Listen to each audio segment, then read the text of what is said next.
Ko ke o whanga ngai ka whakaptau pe whaafaka pe me tau general koe ni. Ma tui ka pau ke manako ke he mea koe ni tau general koe ni. Pa ke subscribe mai ke tau channel. Ke ko whaam ke whai te talanoa koe ni i he mahu inga o Hokomai a Sisu. Mahu inga o Hokomai a Sisu. Tō me whaken ke whai tau kui loko e ti veni he lau whapapalangi. Ai pe teu ia Christmasi ko whatonga i pēu koe whaahi tau o Hokomai. Ko hinga pe fu i rea e veni koe Hokomai. Koe Hokomai a Sisu, Hokomai he Christmasi. Whamanatu ha Christiane. Ka hare wano mahu inga o Hokomai ai e ko Sisu Christ. Ko whaam ke tala noa hen ke Hokomai a Sisu koe Hako o Epalahame. Rawai matiu wa rakiwes raki koe tohien o tupuanga o Sisu Christ koe alo te vita. Koe alo o Epalahame. Ka hana no mahu inga ane hoko koe alo o Epalahame, koe Hako o Epalahame. Ko wamge fotu atu o whakakato e Hokomai Sisu ai tala ofa na whai e hotua ke Epalahame. Pako tala ofa na whai ke e hotua ke Epalahame o kia se nesu ai tahaua pako vesi waki ke tolu. Koe ngai rea koe ni. Ka koe ni. Ko pehe e sihowa ke Epalahame alu koe me ho whanua, pe me ho kāinga, pe me he whare ho tamai, ke whanua te whaha ke te koe. Pe te whakatupu me te koe hapure anga lahi. Pe te tāpua ki i koe. Pe ngāhi o hingoa ke lahi. Pe te hoko koe tāpua ki. Pe te whamano ia ki nau tolu e tāpua ki koe. Pe whamara ia e kape ki te koe. Pe monu ia te koe e ngai whaahinga ko tō pe o māman. Sines tā o reswa ke tō. Ai o koe ngai mea la lahi e tolu. Paromesi aki heni. Rua ki ni paromesi aki he o tuaha whanua. Alu mei ho whanua. Me whare ho kai ngā kiha whanua te whahake te koe. Onoa, me paromesi ake Epalahame hen, hei pure anga lahi. Tene hanga whakatu hono pure anga ia Epalahame mo hono hako. Te hono tolu, me paromesi ake Epalahame, ai whakamonu ia. E monu ia te koe, e ngai whaahinga ko toa pe, o mama. Ego ngai mea tolu talawa ke he o tua ke Epalahame. Sei, Hokomai eiko Sisu koe Hako Epalahame, whakakato ai. Ai mai mea koe ni tala ofa ake heni. Nungo roaki heni. Koe tāpua koe, ai koe nei paromesa ke he otua ke Epalahame e manu ia i te koe whahinga ko tō. Tala mai ke te tautori e Hokomai eiko Sisu, koe tāpua koe ia, koe whamanu ia koe ia. Ko hono whakatafok ki tautoru me tau ngahi a ngāla. Whanu koe rea ina pika i ngāwe vai tōru, koe vesiwa nima ke wano. Koe whanau a kau parofita ati motora, koe nerea ke kau siu. Pea mai fuakawa na whai he o tua mai tau ngahi tamai. Ai kone uhinga ni ke nau ngahi tamai ka Epalahame ai sakum seko. E ne pehe ke Epalahame. Pea iho hako e monu ia e whahinga ko tō peo mamani. Ego sinesi vai tahawai vestolu. E whamonu ia te koe whahinga ko tō peo mamani. Pe he whakotu e he o tua hano alo ko Sisu. Ai kone whakatu e tu e me peki a kone tomo a whekau ia ke te mautolu. Ke ne tāpua ki a ke mautolu. I he whakatafoki ake mo tolu takitaha me he ene hia. So, koe whamanu ia. Manu ia kone talawa ke Epalahame, Hokomai eiko Sisu Christ, kene whakatafoki tau tolu me tau ngahi a ngahala. Kai ngā taimu tau peo ko wha tāpaki, ko wha tāpaki e whangitamai, ko tāpaki e kakai, ko rea peo ke tāpaki i mo tolu e o toa whamanu ia ki mo tolu e o toa. Ka koe kulotu. Ke whai e o toa e whamanu ia koe na talawa ke Epalahame, he ka kai koe. Ke hanga he o tua, whatafoki nau tolu, me nau ngahi anga. Kura mea kono ua, o mahino o pito, koe Hokomai Sisu koe Hako o Epalahame, koe uhi ke whakatonu hia i ki tau tolu i he tui hange ko Epalahame, tui ki a Sisu Christ, ka e kawa e tau ngāu. Vai pono, tala mai aho ni, paupeke tau ngāu e tau tui, hange koe ke pehe e kakai o whiunga ta tape e tui. Tau tui lawe moiange, hoko pe Epalahame koe whai taki anga ke te tau toro no whakahau e tau tui e ngāwe. Ka o whakatonu hea beki tau toro i he tui, ka kawa e ngāwe. Whanau ko tānone apostol ko Paula ke Epalahame roma vai wha veswaki ke ni mapea ka ko ia. Pea tau pehe nai mau ai ha e tau tamai ko Epalahame i anga whasimo. E ka pāna whakatonu hea i Epalahame e ngahi ngāwe kone mau ai pore anga. Ka ikai he ao e o tua. He upehe e toi tapu koe ha. Nā tui Epalahame ke o tua, pena e lau ia ke te ia koe mā onioni. Pe koe ni, o kui kai lau ai totongi ke te ia o ngā ue koe whaki ofa. Ka koe mea totoni. Ka koe ia o kui kai ke ngā ue, kai tui pē ke te ia whatonu hia, ai tai lotu. O ku lau eni tui, koe mā onioni, lo mai whāwisorism. Ai mahina mo pita pita koe whaina hina wenu whai koe e Paula e tohi lo mā. Koe Epalahame ia, mandu ko tā awha koe ni koe whiwesi me senes wa tāni mau vesi ono. Hanga he o toa awa Epalahame tuku ki toa pane, sio ke ngai whetu o e langi pandang, e pehe ho Hako. Tuki ke sio Epalahame ke Hako. Te kai ni ngā ue na ke pehe, tene hanga o ngā ue i hanga Hako. Nane whai bene ki whenga, o maua Ismaeli, kana mahina o witu pe, uga ko Ismaeli e Hako na e kai ai o toa. Pena e tui pe o Epalahame ia, ki he whorofora ai o toa. Ka ia ni ngāu, e koe uhinga ia Paula. Ka pauti ki ngā wei e koe whakamo ui, o totongi mo ua e o tua e te tika. Mo siku tangata o tuku hifo e o tua, pe he toko koe mo ua e o tua e te tau tau koe ka tau ngāu e o tau whakamo ui. Ka inga. O te tui, ke whainga ho matala loi koe o pe, ko pau ke tau ngāu e o tau whakamo ui. Toko koe lot mo ngāu. Uikai koe lot mo ngāu, koe lotu. Koe ngāu e tau kore ki e o tua. Kene whakatonu hia e ki tau tau he tui ata pe o hange koe tui pe Epalahame ki he wholofola ai o tua pe tu o alu me hono whonua tui pe Epalahame ki he wholofola ai o tua e hange ho Hako koe ngai whetu e rangi me one me tahi te kai ke siu ia ke pe tene ngā we ai tui koe e tui pe ke wholofola ai o tua pena lau ia mani mani koe tui pe he o whatonu ia e ki tau tau i he tau tui e eiko Sisu Kraisi ke mai whatonu ia e tau ngai ngā kono tolu, o ku lau ai mā tau tolu e mā onioni, i he kaua e tau tui o hange ko Epalahame. Ako ka Epalahame koe whai taki angai o e kaua e ne tui ke heo toi kaina. Koe meo whainga tae ke te tau tolu ke tau tui, o ku whatonu ia e pe ke tau tolu, maga tūnga he tau tui a tāpe ki he eiko Sisu Kraisi mo e ne pekia mai tau ngai ngā. Whainga tae te tau siu ke tau ngai mo ue tau ngai ngā tau siu ke tau kōhiri tau mo, koe tau ngā toro i roi pe tau mai mea koe. Hangi ua ke haa manaki angai ke te tau tuku pai tau tui pe, ke eiko Sisu Kraisi mo ne pekia, mo paro mesma tau o tua tene whakamore more tau ngahi angara, tene whakatonu hia ki tau toro i hono tata. He koe nā rete wha o koe, whainga tae ke tau ke tau tui ke, tau sio ke tau mo ui a tau toro.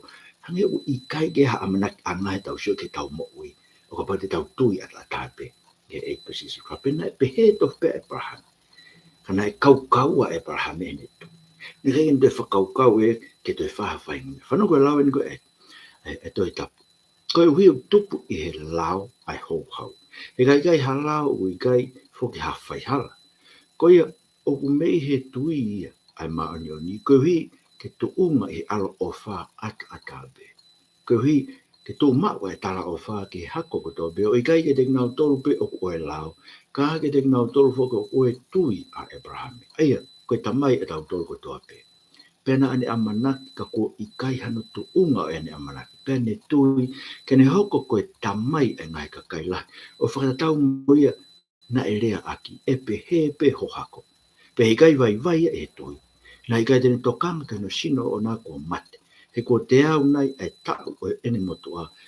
Pe koe mate e manawa o sela. Na i kai loto ua ia i he ta e tui ke tā ofa e toa. Kene mālohi e tui o ne whakaungo le lei e o toa. O ne mātua ki ilo loto. Koe mea kone tala ofa ai e mawhai foki e ia ke whakamoon. Eia, tala waka e o toa ne tarangi e o toa e pehe ho Hako. Te ke hoko koe tamai ke pure angala. Te ke sio ia ke taha. Sio ia ke te ia ko te au tau, sio ka sera piwa ngafu, ke te hawhanga mea ia naua e ngari tena whanaua. Kana e hoko o kaua. Ene tu, le tau pe mena o lau ke ene, sio ka te tau tolu, kai ke haa manaki angai e te tau tolu ke pe ke tau tui pe ke o tua, pe whamore more tau ngara o mo ilo. Koe palo mesi e o tua. Koe ia ne palo mesi me ke te tau tolu, koe komina ni te fo o ko whaia ke ta hoko alo, ma au teu hanga whakamore more mo ngahi angala, pe teu tohi e ku wholofola ke o mo lau mahi. Ko mea uwhi mo ke tau whalala ka kato ki ai. He koe tui ke matapāi e tau whaava ke o tua ke ne whai e ni ngawe. Whai whamoi te tau tō o hange tō pe koe ne whai e paha. Moiro ka inga. koe kau koe tau tui o hange ko Epalahame. O ku tau whakaongo le rei e o tua. He koe kau e tau tui tōku haiwi whak me te tau tō. He kau e tau tui. E tau tui ke tala ofa e o tua e whamena mo e tau ngai ngā mo e whakatonu hia makta e to tomi pe tu unga i alo ofa e o tua ia Sisu Christ mo tata. Pe tau tui koe ki hai. Koe fuiwi e o tua une o mai whakatui e tatu. Kono wha, o ku tau mauai e lau mai e tau tui o hange ko Epalahame. Hokomai ko Sisu Christ ko e Hako Epalahame.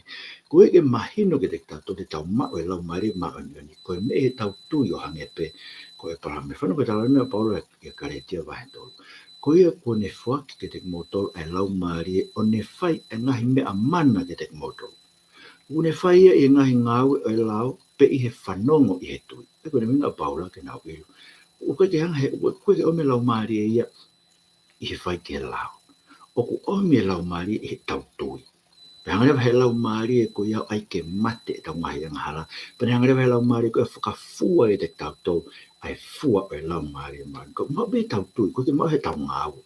Pai tau tolo o ngāwe. Tau tahu e tolo ngāwe. Tau te whokta do ke mea e kakano. Te whokta do ke tau pore i e kakano. Siu, he tau pore do tau ui, pore ngai mea tau whai. Kau pate tau tui pe hange ko Epalahame ki eko Sisu Christ. Me palo mesa e o tua whai mai ai. Tau whanongo be ke tala e o ngongo le rei koe ne pekia ke whakahafi tau tolo me kuonga koe ni whakau ke auha. Me mama whakatau ki mala ko eni. Tau tui i ai.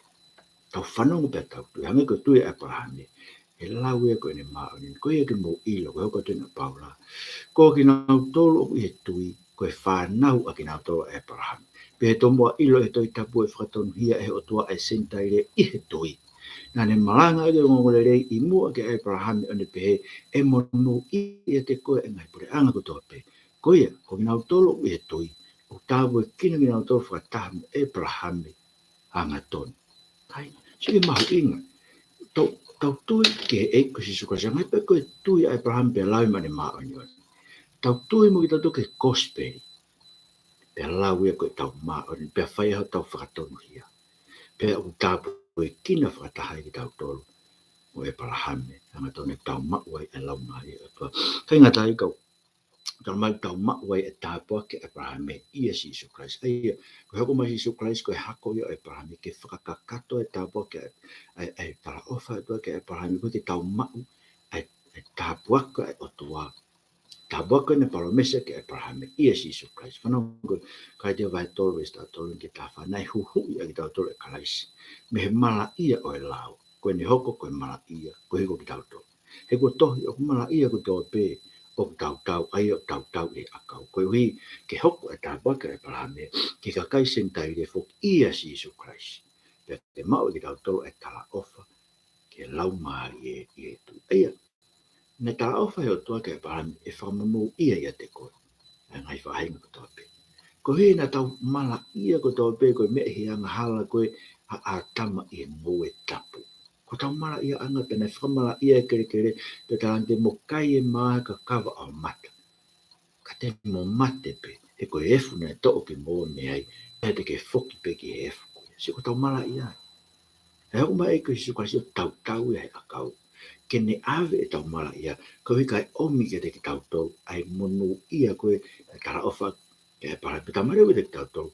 Koe monu ia koe mau lau maari e maa oni oni. Ko me e tau koe. Mo se ko mwhamanu ia. Pai ngata bene whakatafok te tau tau me tau ngahi ang hala. Ka kune hanga whakafua i te tau tau. Ai fua o lau maari. Ai ofa, ai merino. Ai kātaki. Ai hanga whalala. Ai hanga tonu. Ai hanga whakamau. Ai fua o lau maari e maa antoni. So tau mau e me tau tau. Koe ke halau e te tau te whai kia. He tau whai ki tau tau i lau maari. O hulu atu i he lau. Mena wengo e keika si iso koe hene pe. Ko whekau e lao ki mo ke oe wheawaka ko talatu. Ka pau te ke sio pe ki a whewhine o tafu naki ki ai hohori. Sio, ai koe lau maari e tohange e ko Sisu Christ. Ko mea mai he o tua ai te tato e lau maari e. Ke tau sio ki a whewhine pe a whakamahuma. Tau sio ki a whewhine pe te ofa ki au tala mai. Ka pau ke ofa ki ho kau ngā api. He ke te ke wheawaki mo no maari. Sio. Koe tae o wha u tupu ai whi aua ki mo kai ha, mo whakapō, mo manu manu, mo loi, koe hui tau, koe tau ofa ki tau toko tau ngai, kau ngā whanonga, kau tau pau, e lau maari o tua koe me he tau tui, tau ni whakafua te tau tau. Hono no, o tau tolu, ai tala ofa ai o tua ke mau tofi e no pure anga, ia Sisu Christ. Hokomai Sisu Christ o whakakakato ai tala ofa ke Epalahame, koe ke tau hoko ia Sisu Christ, koe ea ke tala ofa koe Epalahame, ai whonua. Tala ofa nange ai whonua wharango tala inoe nei, kai tia vai tō, koe nai whai e ngai tala ofa ke Epalahame, mohono Hako. O kui kai pehe e ia pea ki he ngahi Hako, o hange koe mea ki he toko lahi. Kai hange koe mea ki he toko tahape, pea ki ho Hako, pea ko karaisi. He ka pau o me he lao ai tofia, ka o kui kai ai i he tala ofa. Kana e whakia e o toa kia Epalahame i he tala ofa, koe whanau ai o toa ki mo tolu ko toa pe i he tui kia karaisi Sisu. Pea ka pau ua karaisi ki mo tolu, pea tā koe Hako Epalahame ki mo tolu, pea koe whanau hoko o whakatau, me tala ofa ia. Ia karaisi, tau tui ia karaisi, tau hoko koe whanau ai o toa. Ka ia karaisi, tau hoko koe Hako o Epalahame, koe ngai whanau hoko, ke ngai tala ofa ko toa pe, ai o toa ne whai ke Epalahame, koe tala ofa e whonua, tala ofa ke kau ke ono pure anga lahi, koe tala ofa koe pure anga lahi, koe tala ofa e pure anga o toa, tala ofa koe whakamunu ia, o tau tolu ko toa ia karaisi. Ke tau hoko ia karaisi koe Hako Epalahame, o tau e ai, ki ngai mea ko toa pe, ne tala ofa ke o toa, kia Epalahame, kono fitu, o whakahau ai tau tui, mai rau te tau tolu, ko pau ke whakahau e tau tui, e tau ngai ngāu. E kai ngā koe, no pēri nai, koe te whepake a paula e pēr mo se misi. He whakatonu hia ki tau tolu, i kai kau ai ha tau ngāu, tau mō ilo, koe whakatonu hia koe o ki tau tolu i he tui, o ku hoko e tau tolu koe fuiwi, a au e koe ofa. Talanoa se misi, ki he ofa, koe fua e tui e tau mō i kainga koe ofa. He koe ofa o pehe se misi, ka poe e ataha o mokosia, fie kai e siasi. Ka o ke mao pe koe wala me mea kai, ka ke pehanga pe koe ki ai, alu pe kau lotu ai. E se misi, kau hawewhe ai asi ho tui ai i ho ngāwe, tonu ke ofa ki ai, ofa ki o kau ngāwe. Eia, kainga koe fua e tui e tau mo ui.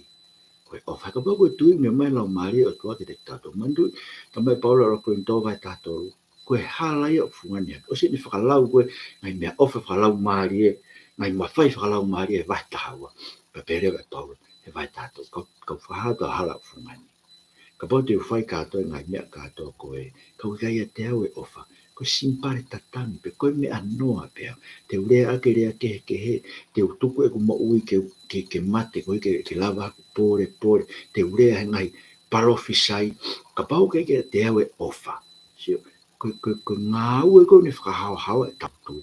Koe ngā ue ne whakahae e tautau ai o mo ui e tautui koe o whakai. Hei so whamatai na se misi kai ne whakatonu hiai e ngai ngā ue e tautau mai ko Epalahame i he ene o hake ai sake kono foha i he funga eswei lau lau. O ke mamata ke mālohi o e tui i ene ngā ue. Pena e whakahau ai tui e ngai ngā ue. E kono uhinga e koe hiwi o e tui ko iwi e tui o kuhai e te tautou, koe ofa ke o tua. So koe mea na whai koe Epalahame, koe ne ofa ke o tua, koe ne talangofua kakato ke o tua. Kai koe ofa ke o tua, talangofua kakato ke o tua. Kau ofa ke o tua, tau ofa ke o tau ngai. Kau ngā api, whakahau ai e tautou. He whakahai o kumo ui e tautou. He Talanoa se misi o kui epe mo tui e te volo. O tui epe mo te volo e pete te tete. Sio? E anga whewhe ke he tau tui a tau tolu, mo tui e te volo. Koe tui mate ia koe ke hae te tau tolu, ai fua koe ofa. Ofa ke he o tua, ofa ke he kau ngā api. Koe tui ia o mate koe hange koe tui e te volo. Koe tui koe mo ui, pa koe tui koe whaka o tua.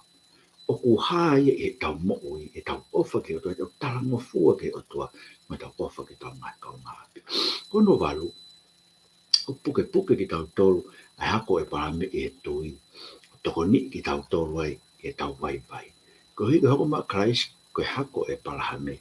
Maina ke te tau tolu ko ia une puke ki tau tole hako Epalahame ki tau tui o ne toko ni ki tau tole tau vai vai ko he peluwa he wan vestahano ke tawalo ko mo on e kai puke ia ka wangelo kana ne puke ia hako Epalahame ko ia na tāwai moia ke hoko ta tau mono kai nga I mea ko tope ai ko nunga karaisi hoko ta tau mo ki ta tope mea ko tope ko wiki ne hoko koe fungani taula e alo ofa wanga tonu e ngahi mea ai otua ke whai e whakarerei koe uhi koe anga hala ai kakai ko mea I heni mamahi a ana I hono ai ai o kune whaafai ke toko ni a ki tau tolu o ai ai sui mea mawinga koe ne puke ni mai ki tau tolu hako Epalahame ko mea tau tui kia te ia he ko ne hoko o kakan ko hoko masi Sisu ki spasi tau whamanatu ai ko ai kakano ia ai alo ai oto ko hinga ne hoko mai ai kakano ke ta tau mo ki tau tolu mea ko toa pe ko hiki ne hoko ko tau taula ai ki fungani alo ofa moanga ton ki ngai mea o tua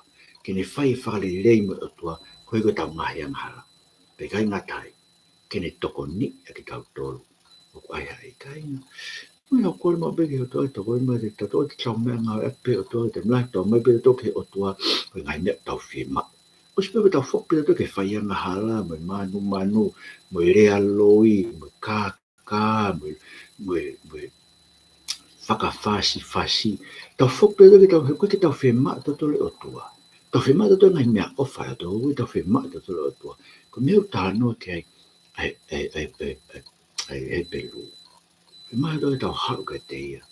Puke mau ki e ne puke ia ki tau tolu. Ne toko ni ki tau tolu. Ai ai. Kono hiwa, tau ilo he Hokomai Sisu koe hako Epalahame. Ta koe kolo koe ne tala ofa ke Epalahame koe kolo whakalani. Kolo koe ne langai o tua. Kono koe he vilu kai tahataai ni smalu ke hongu. Koe tui. E tala mofua Epalahame o noui. Ke alu ki a potu tene mau a mui. Koe nofo anga. Pena ne whanonga tu e kai tene ilo pe koe ne alu ki whee.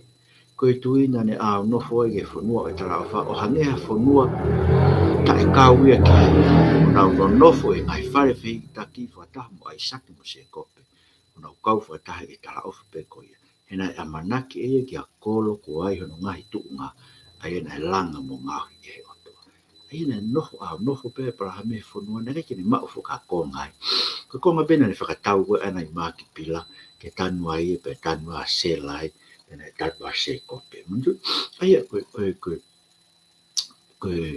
ko u now when e kainga ko fa ka kato ta ofa ko ai o tua e pa to ko isileri fo no ta ofa neo mo paromesi o tua e ma u pe isileri fo no ko ia ke ko ia e po ka ke ka Palestine ko be e po e tonga ko to isileri ko na ke be no te ta ofa ke Epalahame e o na tolo ke ko ta na to ko ke ka Palestine pa ko ke na mo fo hiri ki na to e fo no ko ia ka ko e whanua ko na mnake Epalahame, e whanua whakalangi ko nda o mnake ai, ai e se wharema fo o koe toki hifo mai, e Hako e Hokomai e ko Sisu Kraisi. Wa whakao si rero, o ku hā e Hokomai Sisu Kraisi o whakakakato,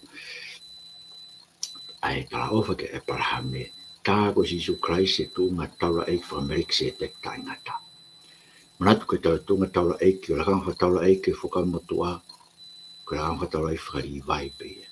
Lai ta no ni he pelu vai fitu koen ke tokanga ke no lahi e tangata ko ngan ke Brexit ai nai atu ki ai e moa ki tamai e tau tolu ko Epalahame no vai ngo fu e koloa e vete pe ko mo ni ko na dol me ngai fo ha ri vai na ma ai ngau fra taula e ko de ngau tol ai fe kau fa tau ke lao ke to no vai ngo fu o me ka kai io me no kai nga ne ngo ko tupu ke na tol me sino Epalahame pe hange ka pe he e ko ko ri vai fo ai a une ma ko no vai mo fu o mea nai atu ia no vai mo fu ia Epalahame kia Brexit e nai ke I sino e ni tamai ia e na fetaula mo Brexit ia ko na uhinga ko ri vai ia nai kau fa tai mo Epalahame I ave ni vai mo fu ke Brexit mai no va ma lunga Brexit ia ri vai e na I sino ia o Epalahame e taim ne ave Epalahame ni vai mo fu Peneu ko na tolu ne ave ga vai mo fu ka mahino be ko na laka na fa taula ek fa elo ne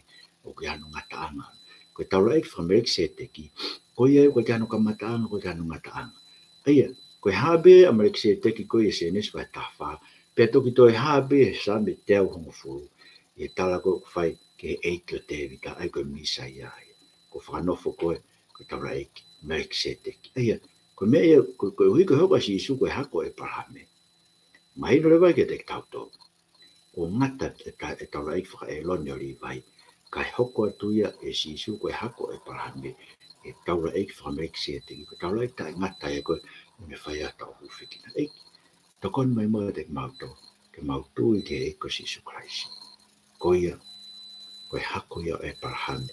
Ke mau ai ke mau tole pure anga. Ke mau kau ai ke pure anga lahi. Ke mau kau ai ke mau tofi ai ho pure anga. Pe mau whamanu ia ai ke mau tolu. I ono manu ia anga. E Sisu Christ. Amen. Mara puto mo mea mai, mo mea atua whai.